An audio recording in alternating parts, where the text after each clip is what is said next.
Dear friends, today the Collections of English Stories channel continues to introduce you to Pride and Prejudice written by Jane Austen.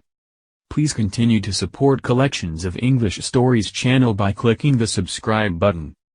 Invite you to listen. Thank you so much. Please like, share and subscribe.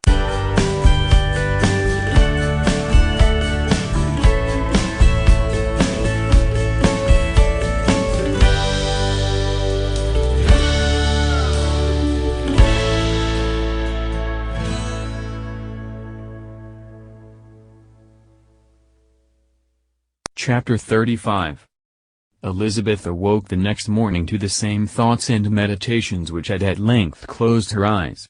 She could not yet recover from the surprise of what had happened. It was impossible to think of anything else, and, totally indisposed for employment, she resolved, soon after breakfast, to indulge herself in air and exercise.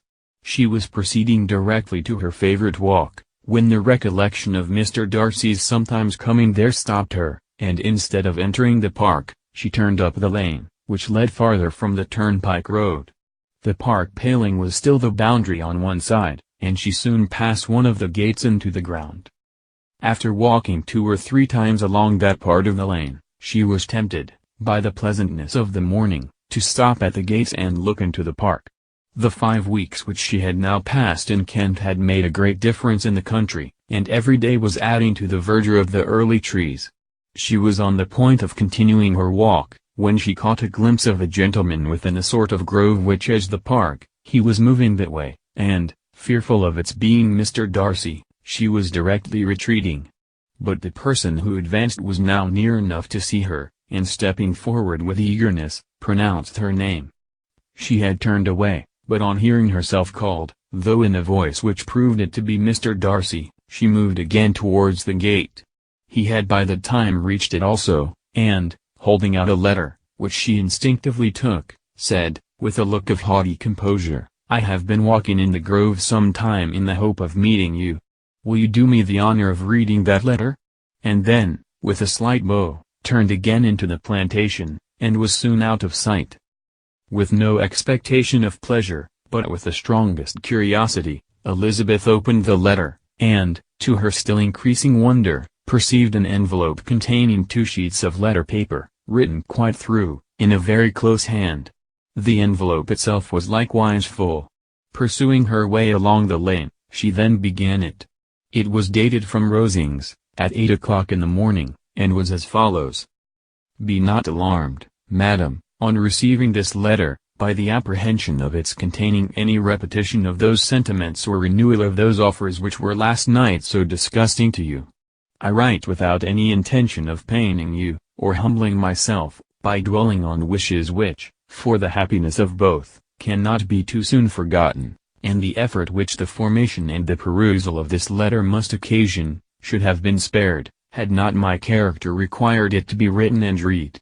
You must, therefore, pardon the freedom with which I demand your attention. Your feelings, I know, will bestow it unwillingly, but I demand it of your justice.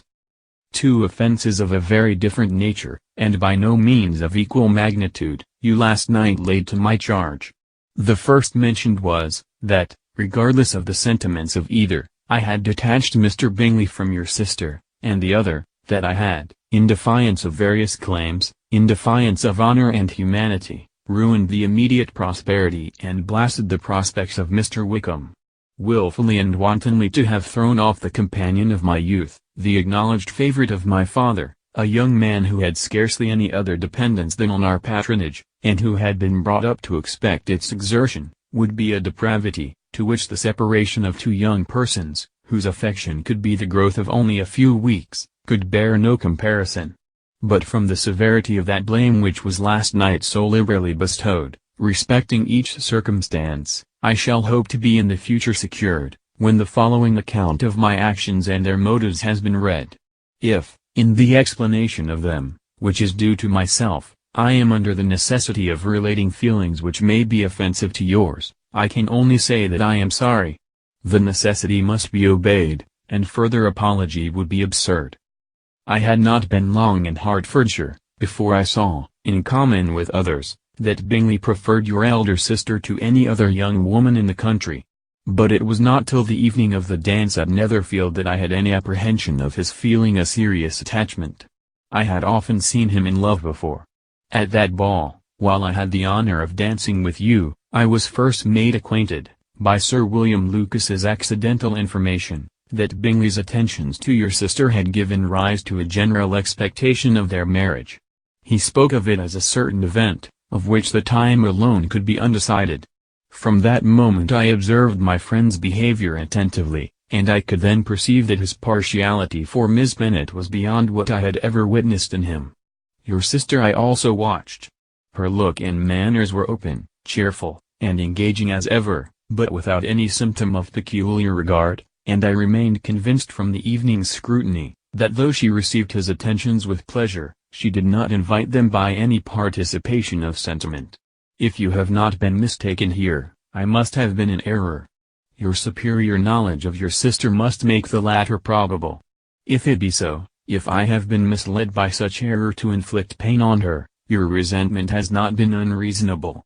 But I shall not scruple to assert, that the serenity of your sister's countenance and air was such as might have given the most acute observer a conviction that, however amiable her temper, her heart was not likely to be easily touched. That I was desirous of believing her indifferent is certain, but I will venture to say that my investigation and decisions are not usually influenced by my hopes or fears.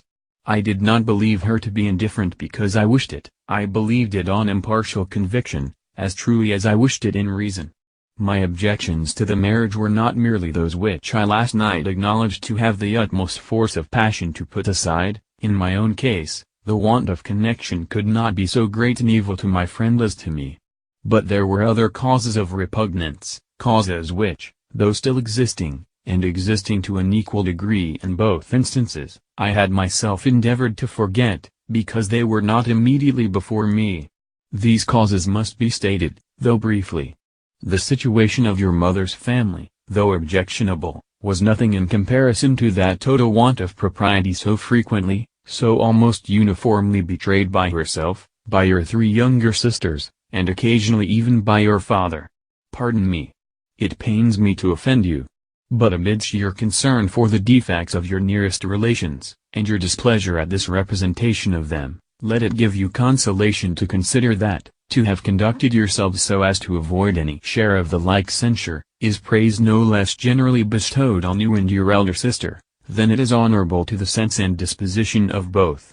I will only say farther that from what passed that evening, my opinion of all parties was confirmed, and every inducement heightened which could have led me before, to preserve my friend from what I esteemed a most unhappy connection.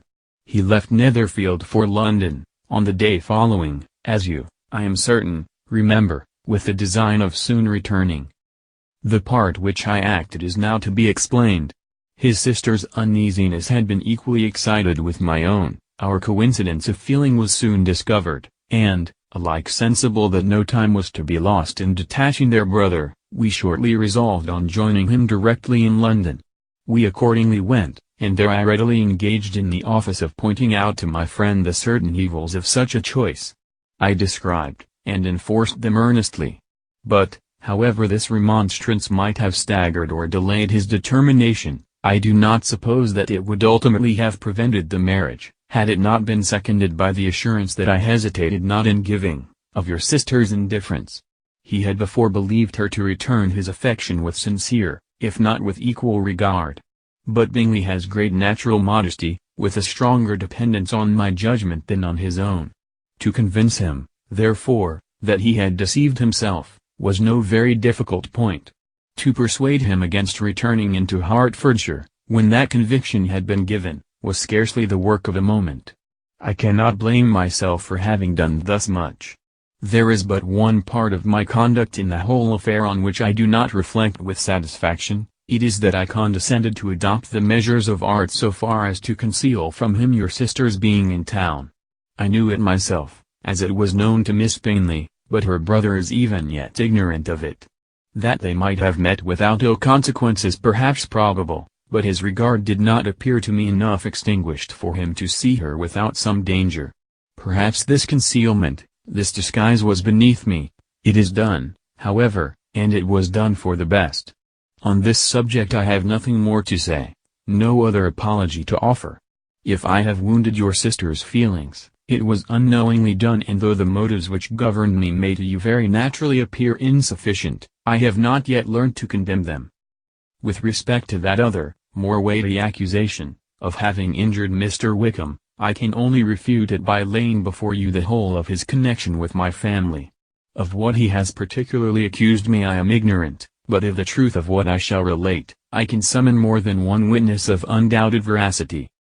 Mr. Wickham is the son of a very respectable man, who had for many years the management of all the Pemberley estates, and whose good conduct in the discharge of his trust naturally inclined my father to be of service to him, and on George Wickham, who was his godson, his kindness was therefore liberally bestowed. My father supported him at school, and afterwards at Cambridge, most important assistance, as his own father, always poor from the extravagance of his wife, would have been unable to give him a gentleman's education. My father was not only fond of this young man's society, whose manners were always engaging, he had also the highest opinion of him, and hoping the church would be his profession, intended to provide for him in it. As for myself, it is many, many years since I first began to think of him in a very different manner.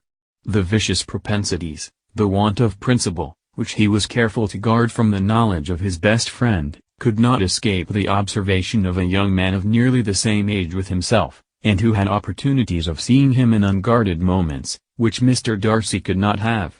Here again I shall give you pain, to what degree you only can tell.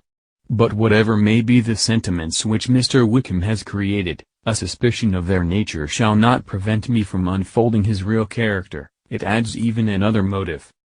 My excellent father died about 5 years ago, and his attachment to Mr. Wickham was to the last so steady, that in his will he particularly recommended it to me, to promote his advancement in the best manner that his profession might allow, and if he took orders, desired that a valuable family living might be his as soon as it became vacant. There was also a legacy of £1,000. His own father did not long survive mine, and within half a year from these events, Mr. Wickham wrote to inform me that, having finally resolved against taking orders, he hoped I should not think it unreasonable for him to expect some more immediate pecuniary advantage, in lieu of the preferment, by which he could not be benefited. He had some intention, he added, of studying law, and I must be aware that the interest of £1,000 would be a very insufficient support therein. I rather wished, than believed him to be sincere, but, at any rate, was perfectly ready to accede to his proposal. I knew that Mr. Wickham ought not to be a clergyman, the business was therefore soon settled. He resigned all claim to assistance in the church, were it possible that he could ever be in a situation to receive it, and accepted in return £3,000. All connection between us seemed now dissolved. I thought too ill of him to invite him to Pemberley, or admit his society in town. In town I believe he chiefly lived, but his studying the law was a mere pretense, and being now free from all restraint, his life was a life of idleness and dissipation. For about 3 years I heard little of him, but on the decease of the incumbent of the living which had been designed for him, he applied to me again by letter for the presentation. His circumstances, he assured me, and I had no difficulty in believing it, were exceedingly bad. He had found the law a most unprofitable study, and was now absolutely resolved on being ordained, if I would present him to the living in question, of which he trusted there could be little doubt, as he was well assured that I had no other person to provide for, and I could not have forgotten my revered father's intentions. You will hardly blame me for refusing to comply with this entreaty, or for resisting every repetition to it. His resentment was in proportion to the distress of his circumstances, and he was doubtless as violent in his abuse of me to others as in his reproaches to myself. After this period every appearance of acquaintance was dropped. How he lived I know not. But last summer he was again most painfully obtruded on my notice. I must now mention a circumstance which I would wish to forget myself, and which no obligation less than the present should induce me to unfold to any human being. Having said thus much, I feel no doubt of your secrecy. My sister, who is more than 10 years my junior, was left to the guardianship of my mother's nephew, Colonel Fitzwilliam, and myself. About a year ago, she was taken from school, and an establishment formed for her in London, and last summer she went with a lady who presided over it, to Ramsgate, and thither also went Mr. Wickham, undoubtedly by design, for there proved to have been a prior acquaintance between him and Mrs. Yonge, in whose character we were most unhappily deceived, and by her connivance and aid, he so far recommended himself to Georgiana, whose affectionate heart retained a strong impression of his kindness to her as a child, that she was persuaded to believe herself in love, and to consent to an elopement. She was then but 15, which must be her excuse, and after stating her imprudence, I am happy to add, that I owed the knowledge of it to herself. I joined them unexpectedly a day or two before the intended elopement, and then Georgiana, unable to support the idea of grieving and offending a brother whom she almost looked up to as a father, acknowledged the whole to me. You may imagine what I felt and how I acted. Regard for my sister's credit and feelings prevented any public exposure, but I wrote to Mr. Wickham, who left the place immediately, and Mrs. Yonge was of course removed from her charge. Mr. Wickham's chief object was unquestionably my sister's fortune, which is £30,000, but I cannot help supposing that the hope of revenging himself on me was a strong inducement. His revenge would have been complete indeed. This, madam, is a faithful narrative of every event in which we have been concerned together, and if you do not absolutely reject it as false, you will, I hope, acquit me henceforth of cruelty towards Mr. Wickham. I know not in what manner, under what form of falsehood he had imposed on you, but his success is not perhaps to be wondered at. Ignorant as you previously were of everything concerning either, detection could not be in your power, and suspicion certainly not in your inclination. You may possibly wonder why all this was not told you last night, but I was not then master enough of myself to know what could or ought to be revealed. For the truth of everything here related, I can appeal more particularly to the testimony of Colonel Fitzwilliam, who, from our near relationship and constant intimacy, and, still more, as one of the executors of my father's will, has been unavoidably acquainted with every particular of these transactions. If your abhorrence of me should make my assertions valueless, you cannot be prevented by the same cause from confiding in my cousin, and that there may be the possibility of consulting him. I shall endeavor to find some opportunity of putting this letter in your hands in the course of the morning. I will only add, God bless you. Fitzwilliam Darcy.